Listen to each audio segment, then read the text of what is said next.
My name is Calvin Derrickle, Specification Manager at RYNO. Some of the latest and greatest things that we've got going on at the studio with Lifestyle Design. This has been our second year running since we've had the studio.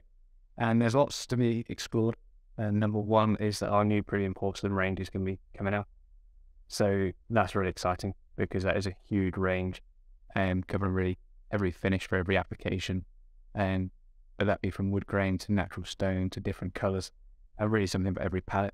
But also then the advantage of being able to mix and match the colour palettes that we can then use within our architecture and design.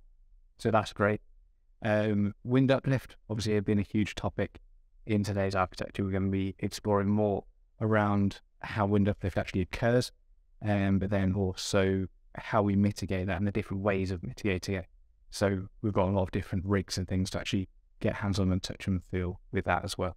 So the RIBA workshop and tour is a new addition to the RYNO catalogue of options to explore, get hands-on with those products, systems and materials ahead of specification, but then also ahead of installation as well for the likes of contractors. And the RIBA tour really brings all of that whole experience into one.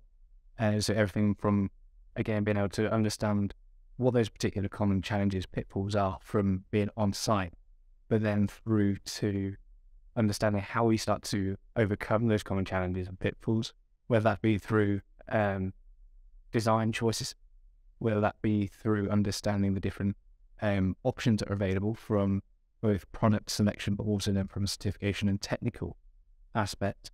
But then the tour also goes deep dives into how those different systems then are actually applied in the real world as well. And that's where we start to bring everything from design through to construction together in order to actually build out these specifications and buildings. They're going to leave behind that legacy of quality as architects and designers.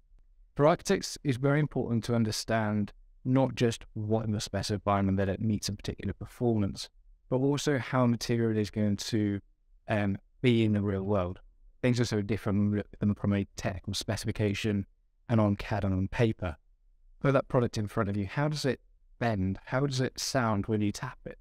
These different things you don't get from just reading a technical document.